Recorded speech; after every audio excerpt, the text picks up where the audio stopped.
The first time I came upon a roundabout, it made no sense. How does this whole thing work? I entered the circle with trepidation. Once in, I could not figure how to leave the circle, and of course quickly realized that the outside cars were yielding to me. It can be tricky at first, but roundabouts really work. They work because that tight circle slows traffic and forces drivers to yield. Yielding efficiently moves the flow of traffic. Yielding reduces accidents.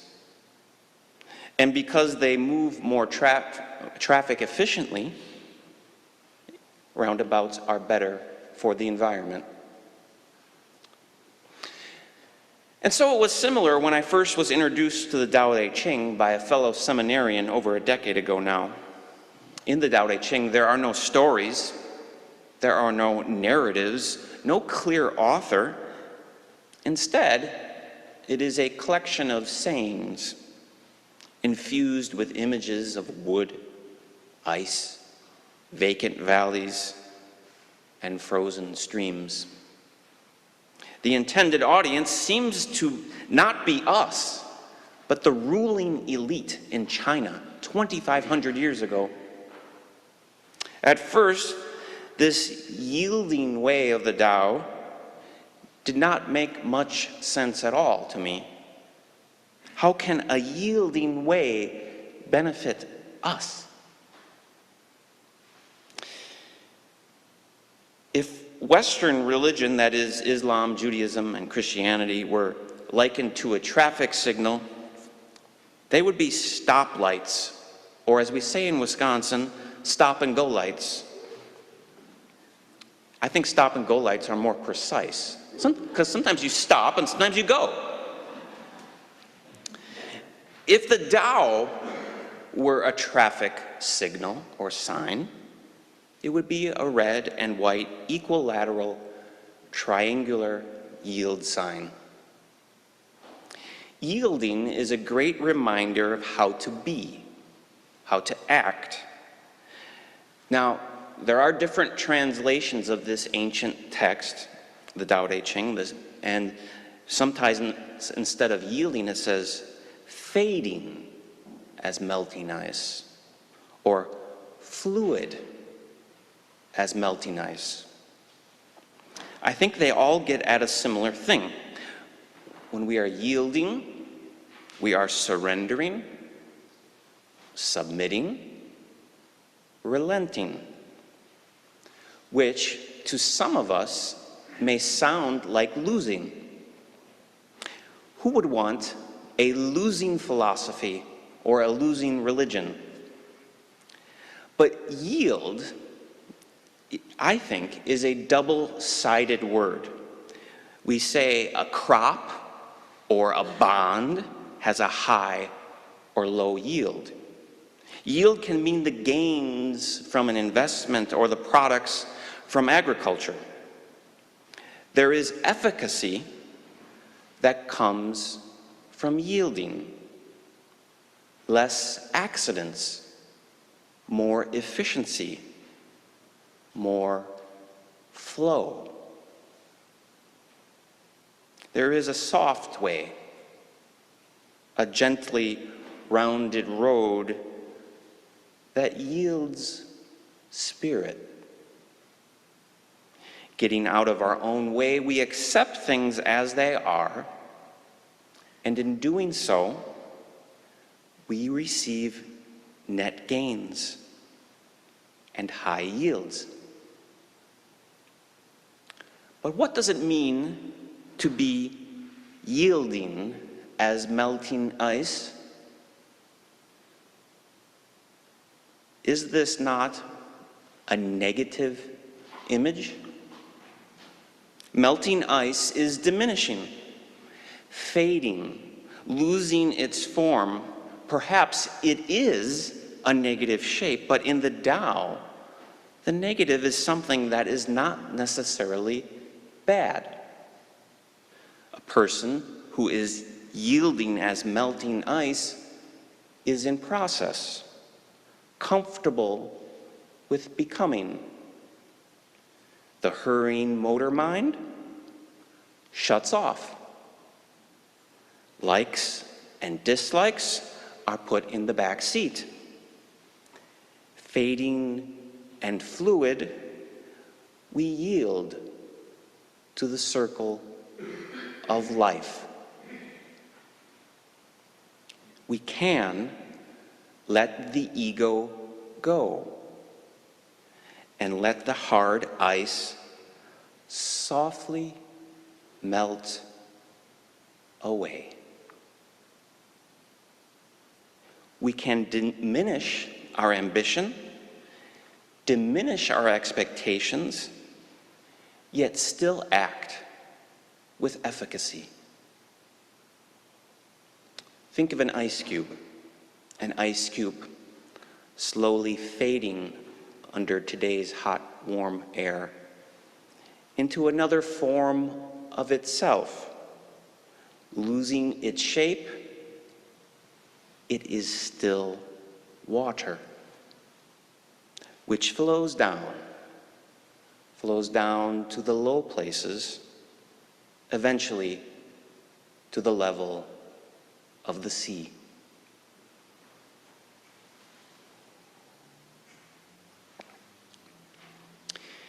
In driving cars, automobiles, there are many situations where we let others have the right of way.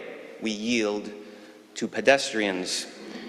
We give up our desire for a time so that others may go forth unimpeded. These agreed upon rules of the road help keep people safe and make traffic move. Yielding is a bit more vague and less strict than stop and go lights. If we are yielding, it could mean that we are giving up the spot of our own importance.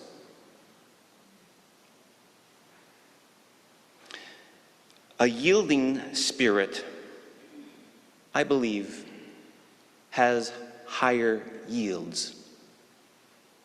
And this all goes very counter to much of Western humanism. The squealing of the tires as soon as the light turns green, the screeching halt at a red light, the loudest gets the most attention. And for people with privileged identities like myself, white, male, cis, straight, educated, above average height, it might be more difficult to let go of ourselves and melt away. Yet the signs of yielding implore us to move slowly, to give way, to concede. In the Tao, humans are not the center of things, which again goes contrary to a Western humanism. Even though Copernicus showed us many years ago that we are not the center of the universe, and Darwin showed us that we are not the culmination of creation, a humanism still pervades. So the Taoist approach of yielding and emptying may not be all that attractive, especially when we're supposed to be striving for democracy and justice and freedom and education and human rights and human dignity. But in the Tao, there are no human rights. There is no human dignity that is separate from nature. For we're all just a small segment of the cosmos and not all that special. And thus, In the Tao, there is no scheme to subdue nature. There is no such thing as human dignity because everything in heaven and earth has dignity. Taoism is a pre-humanism where nature, cosmos, social, agricultural, artistic, religious, and political are all together wrapped up as one. Humanity is just part of that great whole. And we emerge around and from the ice melt. Being fluid, nothing is forced. In order to yield as melting ice, it does take some work, perhaps just 15 to 20 minutes of practice a day. 15 or 20 minutes to let things come as they come and go as they go. A daily melting practice.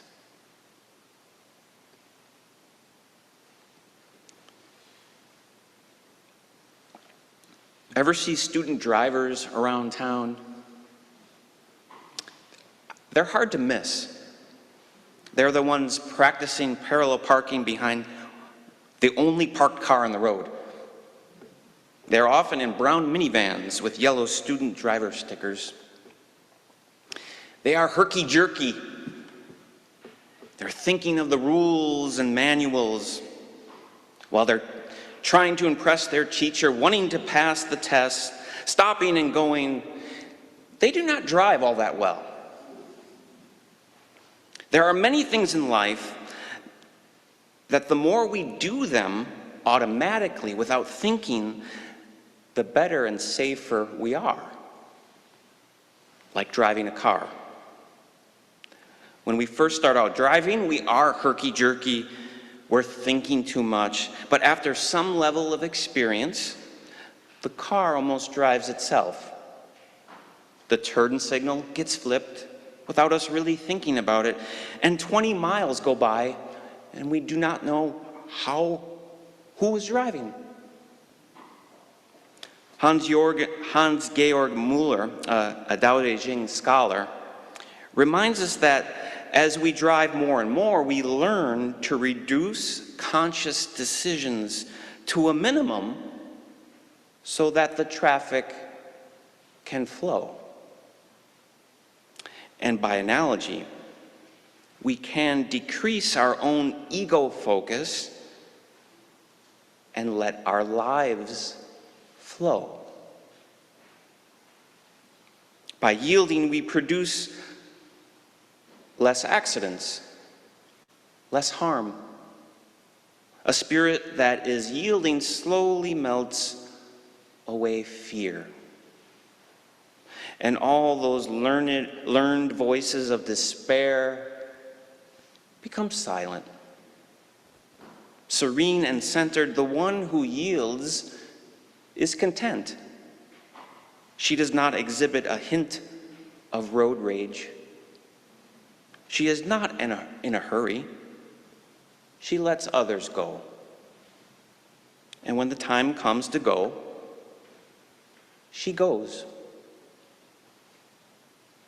Picture yourself with your wants, your desires, and let them melt away. Let any hardness of heart fade into fluidity. What if Prime Minister Netanyahu did the same? What if we all yielded just a little more? The ones in antiquity who excelled at living the Tao, those ruling sages, which are really archetypal figures that symbolize the wise rulers we have within. Their way is subtle and mysterious, profound and penetrating. They are hesitant and careful, like crossing a frozen river in winter. Alert as a warrior in enemy territory. Courteous like a respectful guest. Vacant and receptive like a valley. Shapeable as a block of wood before it is carved. Yielding and fluid as melting ice.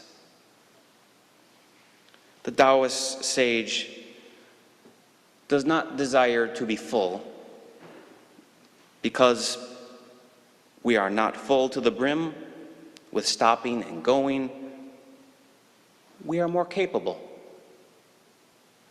We have the patience to wait until our mud settles and our minds become clear. Effortless action then arises, and we remain yielding like melting ice. So may it be, and amen.